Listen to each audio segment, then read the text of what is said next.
Hello friends, AGS broker and one हे माझं जे चॅनल आहे ते सगळ्या कॉम्पिटिटिव्ह एक्झाम्सची तयारी करणाऱ्या ऍस्पायरंट्स साठी या चॅनलवरती आता मल्टिपल सिरीज आहेत.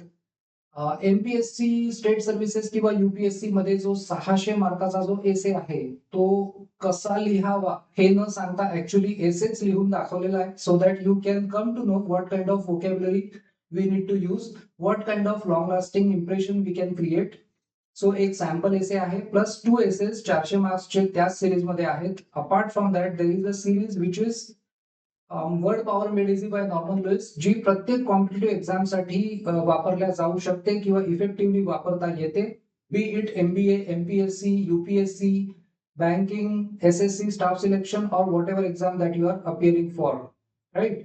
सो तिसरी एक याच्यात सिरीज आहे ती बेसिक ग्रामर साठी आहे, which is necessary for all my friends who have got problems in basic concepts of language, right? So या चॅनलचा उद्देशच हा आहे की ब्रोका आणि वर्निक हे ब्रेनचे दोन पार्ट्स आहेत जे लँग्वेजशी कन्सर्न्ड आहे. ब्रेन मध्ये एक डिपार्टमेंट आहे मित्रांनो, लँग्वेजचं एक निसर्गाने डिपार्टमेंट दिलंय. जर लँग्वेज येत नाहीये त्याचा अर्थ ते डिपार्टमेंट ऍक्टिव्हेट झालेलं नाहीये.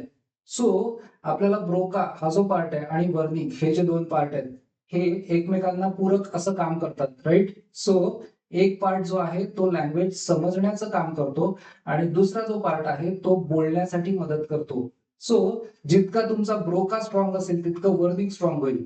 कॉम्प्रेहेन्शन स्ट्रॉंग झालं तर तुमची स्पीच स्ट्रॉंग होईल. सो मित्रांनो, स्पोकन इंग्लिश किंवा इंग्लिश कम्युनिकेशन किंवा any English speciality for any purpose that you are looking for you will find on this channel.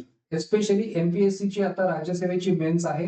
So I encourage all my friends to take a look at the essay. आता जो essay टाकलाय तो आहे raw material of cinema is life. पुढचे essays मी upload करत राहणार आहे. Study well, keep working hard. Thank you so much.